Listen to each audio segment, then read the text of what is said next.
प्यारे बच्चों, पुनः हम उपस्थित हैं आपके बीच 9वीं क्लास के प्रथम जो चैप्टर है भारत स्थिति एवं विस्तार, उसके पार्ट 2 के साथ। पिछले क्लास में हम लोगों ने भारत की अक्षांशीय देशांतरीय विस्तार, साथ ही साथ उत्तर से दक्षिण इसकी दूरी, पूरब से पश्चिम इसकी दूरी तथा अन्य जानकारियों के बारे में अध्ययन किया था। आज इस चैप्टर के अन्य जानकारियों के साथ मैं उपस्थित हूँ। आज हम लोग चर्चा करेंगे कि भारत जो है, आज हम लोग चर्चा करेंगे कि भारत के अक्षांशीय और देशांतरीय विस्तार तो क्लियर हो गया।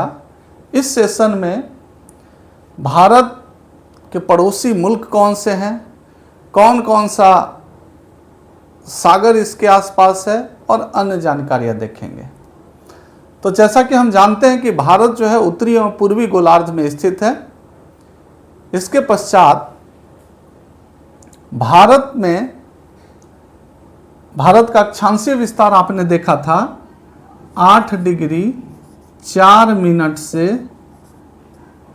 37 डिग्री 6 मिनट नॉर्थ।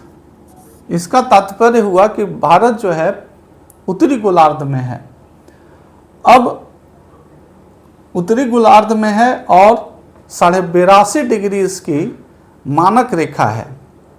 अब हम अन्य कौन सी ऐसी महत्वपूर्ण लाइन है जो भारत को लगभग बीचों बीच से बांटती है, वह है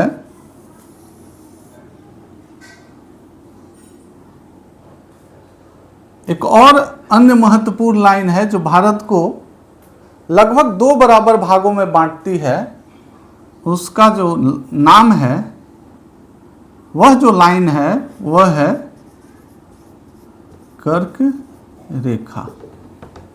पिछले क्लास में कर्क रेखा, मकर रेखा के बारे में चर्चा किया था। तो कर्क रेखा का जो वैल्यू है वो 23.5 डिग्री है। कितना वैल्यू है? 23.5 डिग्री। यह, जैसा कि आपको पता है कि भारत जो है उत्तरी गोलार्ध में स्थित है। एक और महत्वपूर्ण जो लाइन है वो कर्क रेखा इसे बीचों बीच भाग में बांटती है और यह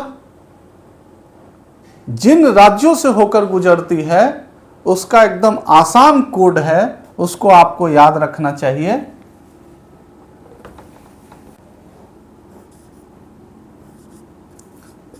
मित्र पर गमछा झार। अगर इसको याद रखेंगे तो जब कभी भी आपसे प्रश्न किया जाएगा कि भारत के किन किन राज्यों से होकर कर्क रेखा गुजरती है, तो इस आप ट्रिक के आधार पर आसानी से बता देंगे। इस कोड के माध्यम से जानेंगे कि आखिर इसका अर्थ क्या है। मी से मिजोरम होता है, त्र से त्रिपुरा होता है, प से पश्चिम बंगाल या वेस्ट बंगाल हम कह सकते हैं, वेस्ट बंगाल इंग्लिश में। इसी को क्या कहते हैं? पश्चिम बंगाल।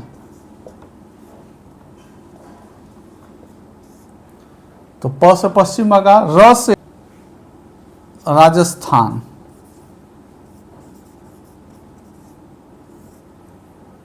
ग से गुजरात। इसको इंग्लिश में हम लोग लिखते हैं राजस्थान। ग से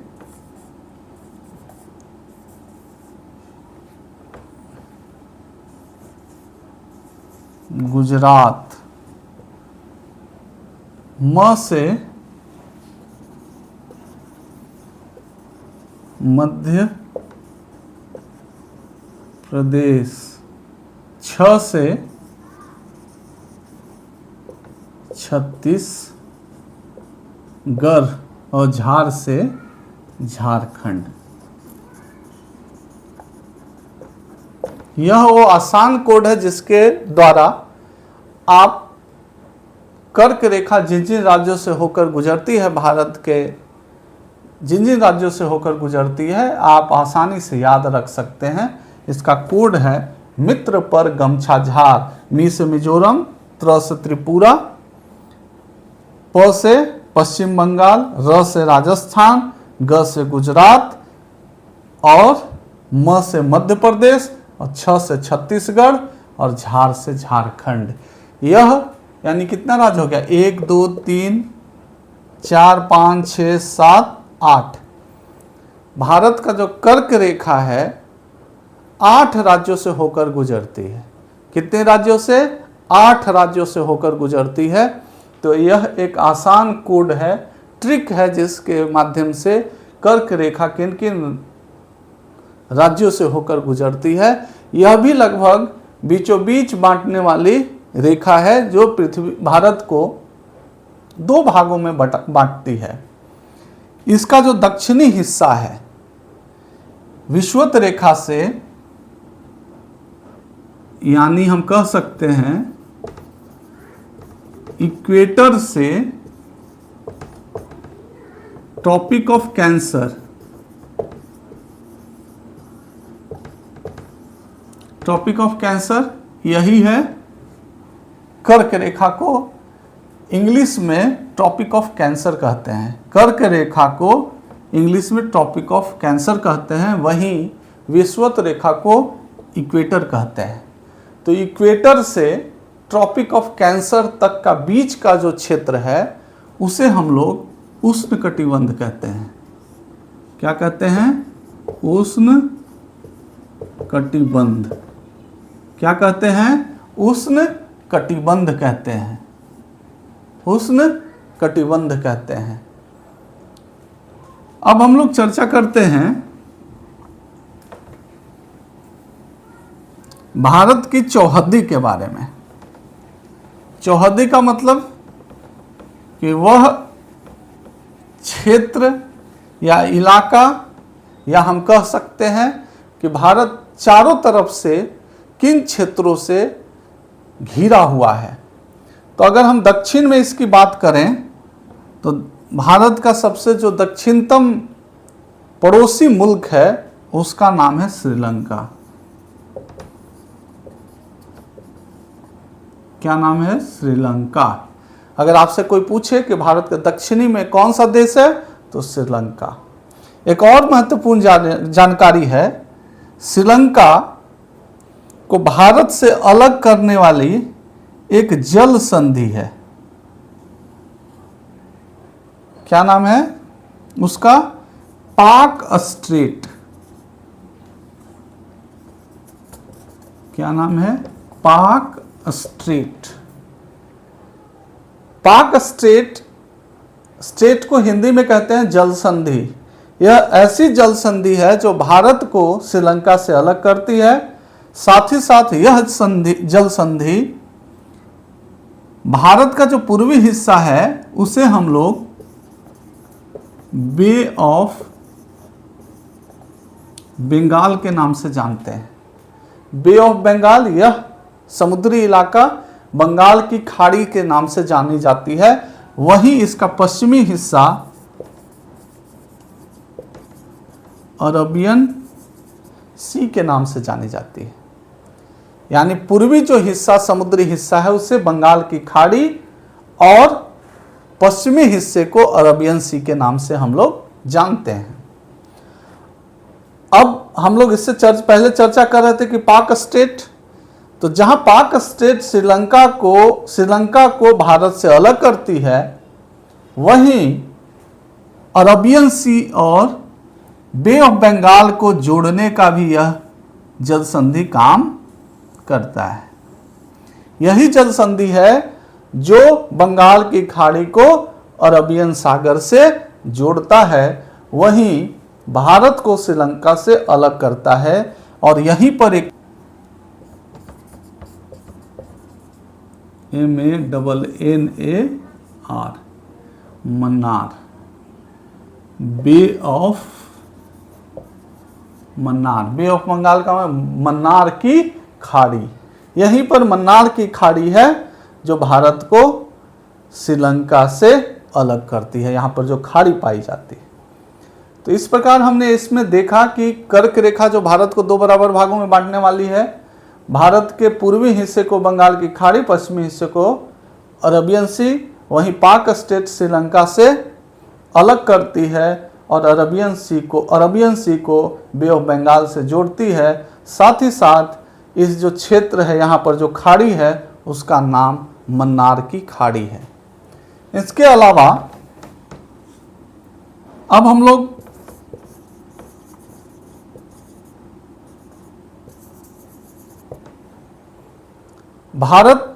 हम लोग चर्चा कर रहे थे कि चौहद्दी की, तो हम दक्षिणतम जो हिस्सा है, जो देश है, उसका नाम श्रीलंका है। पूरब में बंगाल की खाड़ी है और साथ ही साथ इधर जो है पूर्वी हिस्से में इस देश का नाम है म्यांमार। क्या नाम है? म्यांमार। इधर जो है भारत का पश्चिमी इलाका मैक्सिमम अरबियन सी से जुड़ा हुआ है, साथ ही इसका स्थलीय भाग जो जुड़ा हुआ है वो है पाकिस्तान से। कौन से देश से? पाकिस्तान से। इसको कहते हैं पश्चिमोत्तर हिस्सा। भारत का पश्चिमोत्तर हिस्सा किससे जुड़ा हुआ है? पाकिस्तान से। वहीं अगर उत्तरी क्षेत्र की बात करें तो यह जो क्षेत्र है वह है नेपाल। साथ ही साथ यह जो पूरा क्षेत्र है वह है चाइना, जिसको हम लोग हिंदी में चीन भी कहते हैं। तो भारत का पड़ोसी मुल्क में जो इसके बाउंड्री से लगता है, यानी इसके स्थलीय भाग से लगता है, वह है नेपाल और चीन। वहीं इस हिस्से में, पश्चिमोत्तर हिस्से में, यह पाकिस्तान से लगता है और यह चीन जो है से पूरा इधर से लगभग इसको कवर किए हुए। और इसके इस पार्ट में अगर हम लोग आगे बढ़ेंगे तो ये सारा जो पार्ट है वो पाकिस्तान का है। इधर से लेकर इधर तक पाकिस्तान भारत को घेरे हुए है। इन्हीं इलाकों में पाकिस्तान भारत पर क्या करता है? अटैक करता है। यानी वहीं से टेररिस्ट जो है से भारत में इंटर करते हैं। यहाँ जो आप देख रहे हैं बे ऑफ बंगाल, जिसको बंगाल की खाड़ी में कहते हैं, एक महत्वपूर्ण द्वीपीय समूह है। यह द्वीपीय जो समूह है वह भारत का है। इसका नाम जो है वह है, इस द्वीपीय समूह का नाम है अंडमान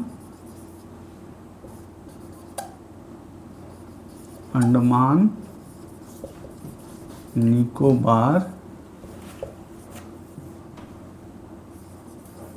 आइलैंड। अंडमान निकोबार द्वीप समूह।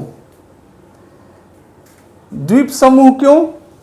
क्योंकि यहां पर एक द्वीप नहीं बल्कि कई द्वीप हैं। यह द्वीपों का समूह है। और अरबियन सागर में भी एक द्वीप समूह है जिसका नाम है लक्षद्वीप। यह भी अरबियन सागर में पाए जाने वाला द्वीप समूह है। यह दोनों ही द्वीप समूह भारत से जुड़ा हुआ है। पिछली क्लास में हमने चर्चा किया था कि भारत का जो मुख्य भूमि है वह कौन सी है? कन्याकुमारी। दक्षिणतम जो मुख्य बिंदु है, या हम कह सकते हैं जहां से भारत की शुरुआत होती है, वह है कन्याकुमारी, जिसकी शुरुआत 8 डिग्री 4 मिनट से, इधर हम जाएंगे तो 97 डिग्री 25 मिनट के बीच है। लेकिन भारत की सबसे दक्षिणतम जो बिंदु है, मुख्य भूमि की हम बात नहीं करके सबसे जो दक्षिणतम इसका पॉइंट है वो है अंडमान निकोबार का इंदिरा पॉइंट। इंदिरा पॉइंट। तो भारत की सबसे दक्षिणतम जो अगर बिंदु की हम बात करेंगे तो वह कौन सी है? इंदिरा पॉइंट है, जो अंडमान निकोबार द्वीप समूह का ही अंग है। इंदिरा पॉइंट के बारे में कहा जाता है कि 2004 में एक सुनामी आया था। क्या आया था? सुनामी।